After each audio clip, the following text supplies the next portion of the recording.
ورحمة الله وبركاته. الحمد لله رب العالمين والصلاة والسلام على رسوله الأمين محمد بن عبد الله وعلى آله وأصحابه أجمعين. أما بعد فأعوذ بالله من الشيطان الرجيم. بسم الله الرحمن الرحيم. وإذ صرفنا إليك نفرا من الجن يستمعون القرآن فلما حضروه قالوا أنصتوا فلما قضي ولوا إلى قومهم منذرين قالوا يا قومنا إنا سمعنا كتابا أنزل من بعد موسى مصدقا لما بين يديه يهدي إلى الحق وإلى طريق مستقيم يا قومنا أجيبوا داعي الله وآمنوا به يغفر لكم من ذنوبكم ويجركم من عذاب أليم. رب اشرح لي صدري ويسر لي امري واحلل عقدة من لساني يفقهوا قولي. سبحانك لا علم لنا الا ما علمتنا انك انت العليم الحكيم. رب يسر ولا تعسر وتمم بالخير اللهم رب زدني علما. معزز حاضرین، ہر منگل کو سیرت النبی صلی اللہ علیہ وسلم پر لکھی گئی کتاب حیات طیبہ پر تحریر کردہ کتاب الرحیق المختوم کا مختصر درس ہو رہا ہے، اور اس کا مقصد یہی ہے کہ نبی کریم صلی اللہ علیہ وسلم کی سیرت کو باقاعدہ کتاب کے ذریعے سے ہم جانیں، تاکہ ہم اپنی زندگی میں روزمرہ کے معمولات میں سیرت النبی سے جو پہلو ہمارے لیے بہتر اور باقاعدہ نافذ کرنے کے ہیں انہیں ہم نافذ کریں۔ یہ تقریباً 46 یا 47 پارٹ ہے آج کا۔ اس سے پہلے والے درس میں پچھلے ہفتے یہ بیان کیا گیا کہ نبی کریم صلی اللہ علیہ وسلم طائف کے سفر سے واپس لوٹ رہے تھے، اور باقاعدہ باغ میں آپ نے ربیعہ کے دونوں بیٹے کے باغ میں بلکہ 4 بیٹے تھے، اور وہاں پر انہوں نے قیام کیا تھا یا ٹھہرا تھا، اور ٹھہرنے کے بعد پھر وہاں سے آگے نکل رہے تھے نبی کریم صلی اللہ علیہ وسلم۔ وہاں پہ کچھ واقعات رونما ہوئے تھے جس کی تفصیل پیچھے گزری۔ جب واپس مکہ کی طرف آ رہے تھے آپ، تو راستے میں جبریل علیہ السلام نازل ہوتے ہیں آسمان سے، اور اللہ رب العالمین کی جانب سے پہاڑ کے فرشتے کو لاتے ہیں۔ اس کی بھی تفصیل گزری کہ اگر آپ حکم دیں، اشارہ کریں، اجازت دیں تو دونوں پہاڑوں کے درمیان ان کو پیش دیا جائے، اور اس کی بھی تفصیل بتائی گئی کہ مکہ کے اندر 2 پہاڑ ابو قیس اور قیقعان، یہ دونوں پہاڑ تھے، اور حرم کے یہ ایک جنوب اور ایک شمال یہ آمنے سامنے ہوتے تھے، اور مکمل مکہ کی آبادی انہی 2 پہاڑوں کے درمیان تھی، اس لیے ان 2 پہاڑوں کے درمیان پیسنے کی بات کہی گئی۔ تو اس وقت نبی کریم صلی اللہ علیہ وسلم کا جو نرم والا جواب تھا، نرمی سے بھرپور، شفقت سے بھرپور، مہربانی سے معمور، وہ جواب یہ تھا، نہیں، کوئی ضرورت نہیں ہے، اگر یہ لوگ ایمان نہیں لاتے تو مجھے پوری امید ہے کہ ان کی نسلیں ایمان ضرور لائے گی، اللہ تعالیٰ کی عبادت کرے گی اور اس کے ساتھ کسی کو شریک نہیں ٹھہرائے گی۔ چنانچہ اس کے بعد نبی کریم صلی اللہ علیہ وسلم آگے جاتے ہیں، اور آگے جا کر وادی نخلہ، یہ آپ صلی اللہ علیہ وسلم تھوڑا آگے بڑھ کر وادی نخلہ میں آپ چند قیام کرتے ہیں۔ اس دوران ایک اور واقعہ پیش آتا ہے، اور یہ بھی نبی کریم صلی اللہ علیہ وسلم کی تسلی اور آپ صلی اللہ علیہ وسلم کے اوپر مہربانی کا پہلو تھا۔ وہ یہ کہ اللہ تبارک و تعالیٰ نے آپ کے پاس جنوں کی ایک جماعت کو بھیج دی، جس کا ذکر قرآن مجید میں 2 جگہ پر آیا ہے۔ ایک جو میں نے شروع میں ابھی جو آیت کریمہ سورۃ الاحقاف کی تلاوت کی، اور ایک سورہ جن میں۔ چنانچہ اللہ سبحانہ و تعالیٰ نے فرمایا وَإِذْ صَرَفْنَا إِلَيْكَ نَفَرًا مِنَ الْجِنِّ يَسْتَمِعُونَ الْقُرْآنَ، کہ اور اس وقت کو یاد کیجئے کہ جب ہم نے آپ کی طرف جنوں کے ایک گروپ کو بھیجا، وہ قرآن سنے، تو جب وہ تلاوت قرآن کی جگہ پہنچے تو انہوں نے آپس میں کہا چپ ہو جاؤ، چپ ہو جاؤ۔ پھر جب اس کی تلاوت پوری ہو چکی، یعنی نبی کریم صلی اللہ علیہ وسلم نے تلاوت کر لی، تو اس کے بعد وہ اپنی قوم کی طرف عذاب الہی سے ڈرانے والے بن کر پلٹے۔ انہوں نے کہا اے ہماری قوم، باقاعدہ انہوں نے اسلام قبول کیا، ابھی ذکر آئے گا آگے، اسلام قبول کیا اور اس کے بعد باقاعدہ وہ اپنی قوم میں جا کر کے دعوت و تبلیغ کا فریضہ بھی انجام دے رہے ہیں. چنانچہ اپنی قوم سے کہا کہ ہم نے ایک ایسی کتاب سنی جو موسیٰ علیہ السلام کے بعد نازل کی گئی ہے، یہ اپنے سے پہلے کتابوں کی تصدیق بھی کرتی ہے اور اسی طرح سے حق اور راہ ہدایت کی طرف رہنمائی کرتی ہے. پھر اس کے بعد کہا یا قومنا اجیبوا داعی اللہ وآمنوا بہ، اے ہماری قوم اللہ کے داعی کی بات مان لو اور اس پر ایمان لے آؤ. دیکھیں کس طرح سے دعوت و تبلیغ کا فریضہ انجام دے اور اس کا فائدہ بھی گنا، یغفر لکم من ذنوبکم ویجرکم من عذاب علیم. اگر تم نے ایسا کیا کہ اللہ کے داعی یعنی محمد صلی اللہ علیہ وسلم کی دعوت کو قبول کر لو اور ان پر ایمان لاؤ، اگر ایسا کرتے ہو تو اللہ تمہارے گناہوں کو بخش دے گا اور تمہیں دردناک عذاب سے بچا لے گا. یہ سورۃ الاحقاف کی آیات ہیں. اسی طرح سے سورہ جن میں اللہ سبحانہ وتعالیٰ نے فرمایا قل اوحی الی انہ استمع نفر من الجن فقالوا انا سمعنا قرآنا عجبا. اے نبی آپ انہیں کہہ دیں، تو شروع کی آیت ہے، آپ کہہ دیں کہ میری طرف یہ وحی کی گئی ہے کہ جنوں کی ایک جماعت نے قرآن کریم سنا. نفر من الجن انہ استمع نفر من الجن، جنوں کی ایک جماعت نے قرآن کریم سنا. فقالوا انا سمعنا قرآنا عجبا، تو انہوں نے کہا کہ ہم نے ایک عجیب قرآن سنا ہے. یہدی الی الرشد، یہ راہ راست کی طرف رہنمائی کرتا ہے یہ قرآن. فآمنا بہ، تو ہم نے ایمان لیا. یہاں پر ایمان کا باقاعدہ لفظ بھی ذکر ہے. ولن نشرک بربنا احدا، اور ہم اپنے رب کے ساتھ کسی کو ہرگز شریک نہیں کر سکتے. یہ باقاعدہ انہوں نے ایمان لایا، ایمان لانے کا روداد سنایا اور پھر اس کے بعد اپنی قوم میں جا کر کے، جیسا سورۃ الاحقاف ہے، سورۃ الاحقاف میں اس کا ذکر ہے کہ انہوں نے اپنی قوم میں تبلیغ کا کام بھی کیا.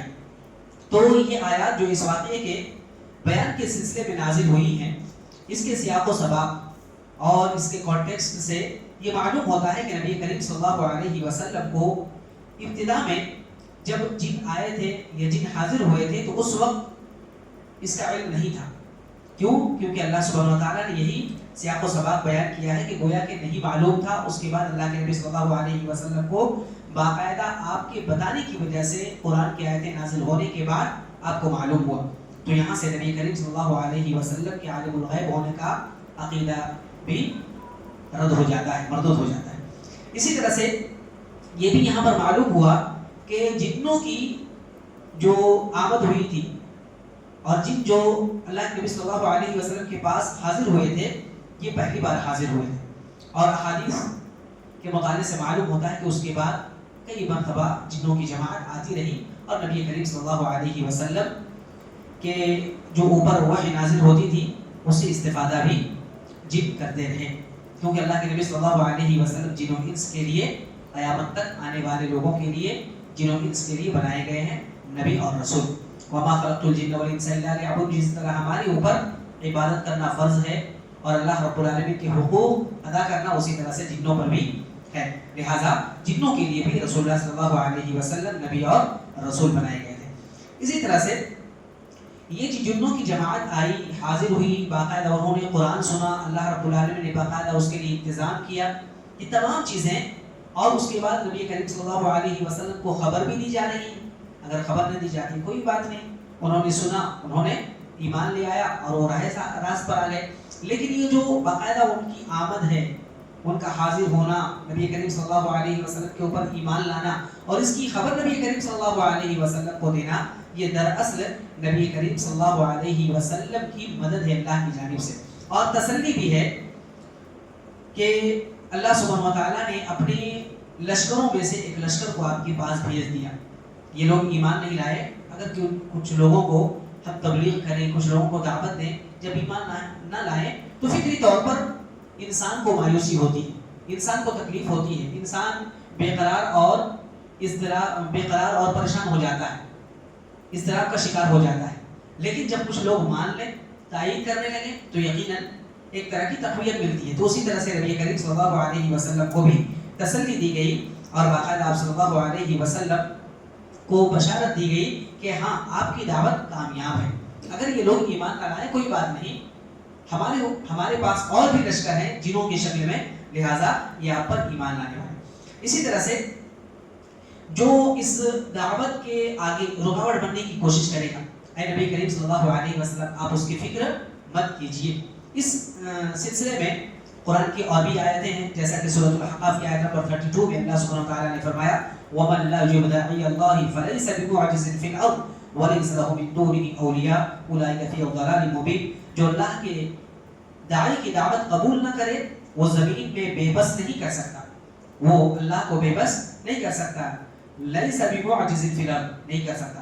وَلَيْسَ لَهُ مِن دُونِهِ أَوْلِيَاءُ اور اللہ کے سوا اس کا کوئی کام بنانے والا بھی نہیں، کوئی دوست بھی نہیں، کوئی مددگار بھی نہیں ہے. اولئک فی ضلال مبین، ایسے لوگ کھلی ہوئی گمراہی میں. اللہ سبحانہ وتعالیٰ نے بیان کر دیا کہ یہ لوگ ایمان نہیں لا رہے، تو نبی کریم صلی اللہ علیہ وسلم آپ کو بے قرار ہونے کی ضرورت نہیں، پریشان ہونے کی ضرورت نہیں.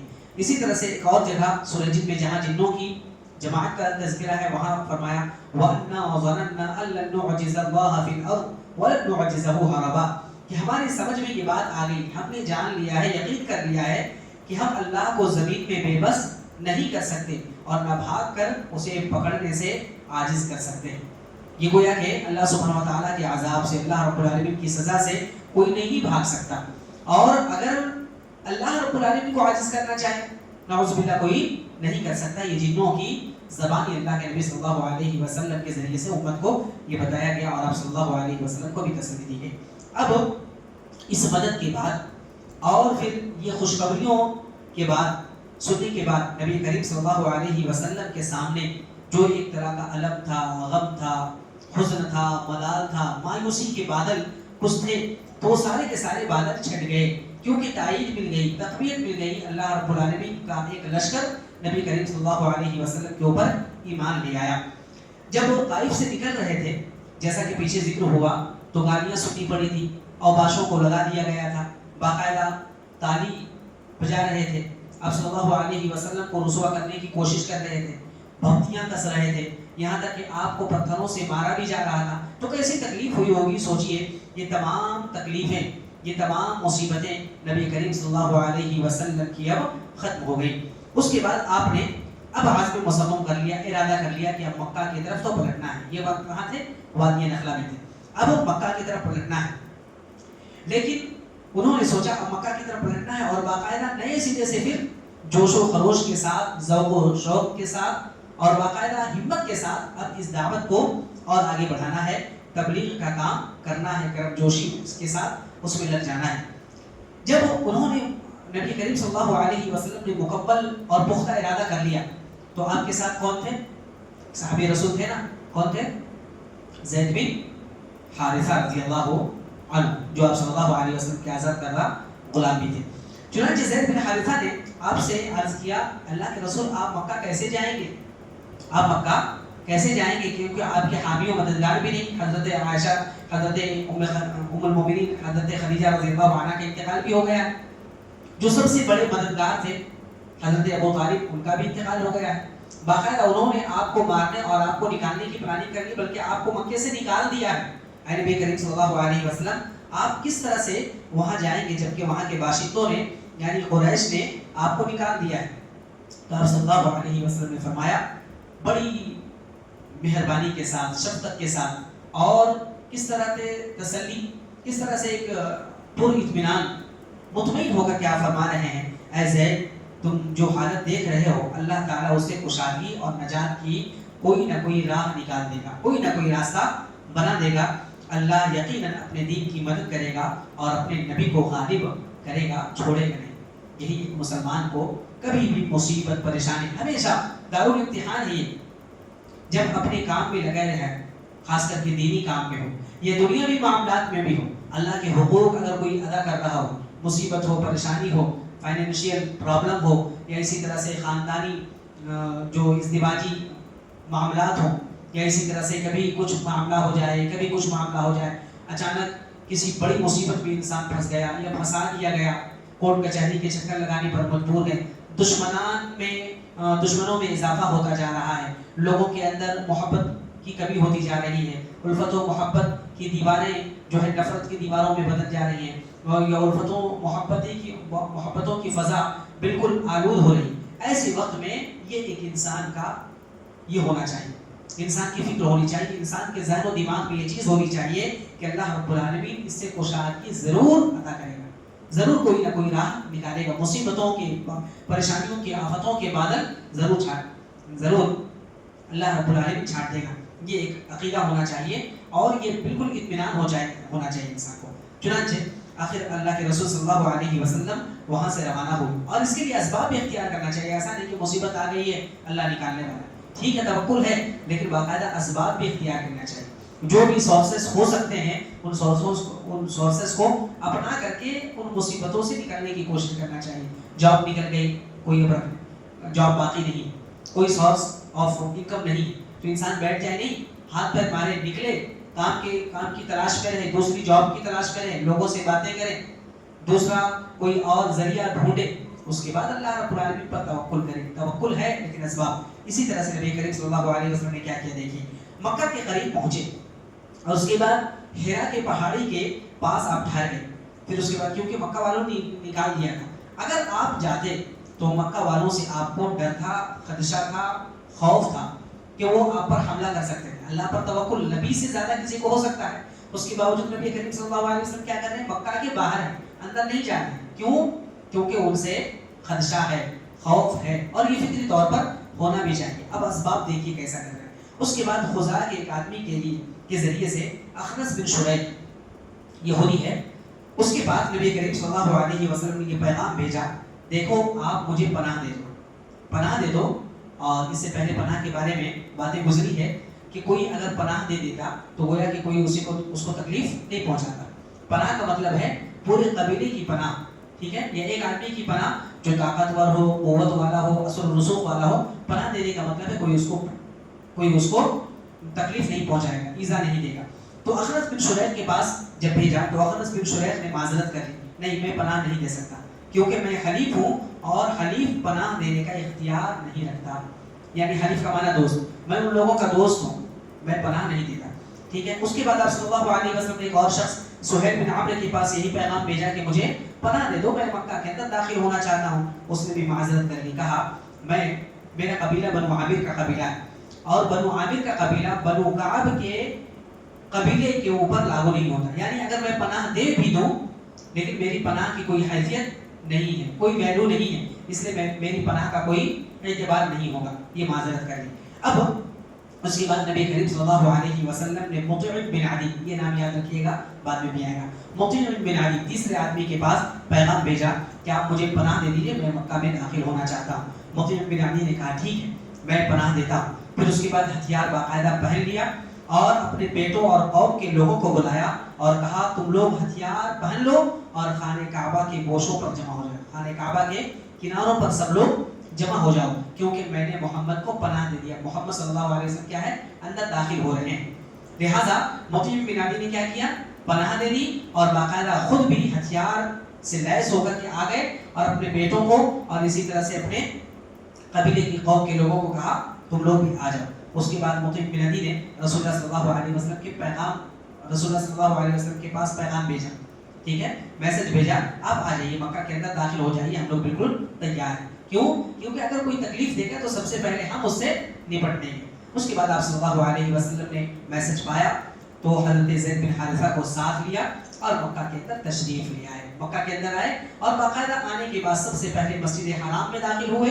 اس کے بعد مطعم بن عدی نے اپنی سواری پر کھڑے ہو کر اعلان کیا. جیسے ہی خانہ کعبہ کے پاس پہنچے، نبی کریم صلی اللہ علیہ وسلم پہنچ گئے. اب مطعم بن عدی نے کیا کیا کہ دیکھو قریش کے لوگوں اعلان کیا، قریش کے لوگوں میں نے محمد کو پناہ دے دی ہے، اب کوئی اسے نہ چھیڑے، کوئی اسے تکلیف نہ دے. لہذا اللہ کے رسول صلی اللہ علیہ وسلم وہاں پر آئے حرم کے پاس اور داخل ہوئے. اس کے بعد آپ نے جا کر سیدھے حجر اسود کے بعد اس کو چوما، حجر اسود کو چوما اور پھر اس کے بعد 2 رکعت وہیں پہ نماز پڑھی اور اپنے گھر واپس آ گئے. اس دوران مطعم بن عدی اور ان کے لڑکوں نے ہتھیار بند ہو کر آپ کے ارد گرد حلقے بنا لیے تھے. جب آپ نماز پڑھ رہے تھے چپ رہے تھے، بالکل کوئی تکلیف نہ دے اور لوگوں کو بھی معلوم ہو جائے کہ ہم نے پناہ دی ہے. اس طرح سے ہوا. اس کے بعد ایک یہ بھی روایت ہے کہ اس درمیان جب مطعم بن عدی نے اعلان کیا کہ میں نے محمد کو پناہ دے دی ہے، کوئی تکلیف نہ دے، کوئی اسے نہ چھیڑے، تو اس وقت ابو جہل جو سب سے بڑا دشمن تھا مطعم بن عدی سے پوچھ رہا تھا کہ مطعم یہ تو بتاؤ کہ تم نے صرف پناہ دی ہے یا باقاعدہ تم مسلمان ہو گئے ہو؟ اگر مسلمان ہو گئے تب تو بات نہیں مانوں گا، یہی مطلب تھا اس کا، کیونکہ تم مسلمان ہو گئے، تم اس کے گروہ میں سے ہو گئے، تمہاری پناہ کا کوئی اعتبار نہیں ہوگا۔ اگر تم نے صرف پناہ دیا، مسلمان نہیں ہوئے، اگر اسلام تم نے قبول نہیں کیا تو بتاؤ۔ تو مطعم بن عدی نے کہا تھا نہیں میں نے صرف پناہ دی ہے۔ مطعم بن عدی نے کہا میں نے صرف پناہ دی ہے۔ تو ابو جہل نے کہا کہ جسے تم نے پناہ دی ہے اسے ہم نے بھی پناہ دی، یعنی چھیڑ چھاڑ نہیں کروں گا۔ اس طرح سے رسول اللہ صلی اللہ علیہ وسلم مکہ کے اندر دوبارہ تشریف لائے اور باقاعدہ اچھے سے رہنے لگے۔ مطعم بن عدی نے جو سلوک کیا تھا یقیناً حسن سلوک تھا۔ اس وقت نبی کریم صلی اللہ علیہ وسلم کا ساتھ دینا، اسلام کا ساتھ دینا بہت بڑی بات تھی۔ اس حسن سلوک کو مطعم بن عدی نے اسلام قبول نہیں کیا۔ اس کے بعد دیکھیں کہ کبھی اس چیز کو انہوں نے بھولا نہیں، نبی کریم صلی اللہ علیہ وسلم، اور یہی چیز ہے اگر کسی نے کبھی احسان کیا ہے احسان کو بھولنا نہیں چاہیے۔ کبھی آپ کو کسی نے قرض دیا، ٹھیک ہے، آپ کا کام ہو گیا، آپ نے قرض لوٹا دیا، دوسری مرتبہ آپ نے مانگا نہیں دیا، تو کیا ہے، زندگی بھر گالیاں دیتے ہیں، کام کے وقت نہیں دیا۔ ایک مرتبہ جب اس نے احسان کیا تھا تو اس احسان کو نہیں بھولنا چاہیے۔ نبی کریم صلی اللہ علیہ وسلم باقاعدہ اس کو ہمیشہ یاد رکھتے تھے، یہاں تک کہ غزوہ بدر کے بعد جب کفار مکہ ایک بڑی تعداد میں تقریباً 70 کے قریب قیدی ہو کر بنا کر کے آئے گئے، اور بعض قیدیوں کی رہائی کے لیے جبیر بن مطعم، جو مطعم بن عدی جو مسلمان نہیں ہوئے تھے، ان کے لڑکے جبیر بن مطعم نے آپ صلی اللہ علیہ وسلم کی خدمت میں حاضری دی۔ تو آپ صلی اللہ علیہ وسلم نے فرمایا لو کان المطعم بن عدی حیا ثم کلمنی فی هؤلاء النتنہ لترکتهم له۔ یہ جتنے لوگ ہیں یہ بدبودار لوگ ہیں، یقیناً کفر شرک یہ سب سے بڑی بدبو کی چیز ہے۔ یہ بدبودار لوگوں کے سلسلے میں اگر مطعم بن عدی زندہ ہوتے اور ان کے سلسلے میں جو کہ شرک اور کفر میں پڑے ہوئے ہیں، ان کے سلسلے میں اگر وہ مجھ سے سفارش کرتے، بات کرتے، لترکتهم له، تو ان کی خاطر میں چھوڑ دیتا، سب کو چھوڑ دیتا۔ یہ حسن سلوک کا بدلہ ہے، ٹھیک ہے۔ تو بہرحال اس وقت وہ زندہ وہ تھے نہیں، اور نہ ہی مطعم بن عدی نے سفارش کی۔ یہ یہاں تک بات ختم ہو گئی۔ اب دیکھیے اللہ کے رسول صلی اللہ علیہ وسلم، یہ 10 نبوت ہے۔ اب انشاءاللہ آگے بات یہ آئے گی قبائل اور افراد کو جو الگ الگ اللہ کے رسول صلی اللہ علیہ وسلم نے باقاعدہ دعوت دی، اسلام کی تبلیغ کی، اس کا ذکر انشاءاللہ العزیز آگے آئے گا۔ اور اسی درمیان پھر مدینے کی طرف جو اللہ کے رسول صلی اللہ علیہ وسلم نے قاصد بھیجے تھے اور اسی طرح سے میسنجر بھیجے تھے اپنی جانب سے، اس کا بھی بیان انشاءاللہ العزیز اگلے دروس میں آئے گا۔ اللہ تعالیٰ سے دعا ہے رب کریم ہم تمام لوگوں کو یہ جو سیرت النبی سیریز چل رہی ہے اس میں حاضری دینے کے ساتھ ساتھ ان کو ذہن و دماغ میں رکھتے ہوئے اپنی زندگی میں باقاعدہ اس کو نافذ کرنے کی اور اپنی زندگی میں ہم کو اس سیرت سے سبق حاصل کرنے کی توفیق عطا فرمائے، آمین یا رب العالمین۔ سبحانک اللہم و بحمدک اشہد ان لا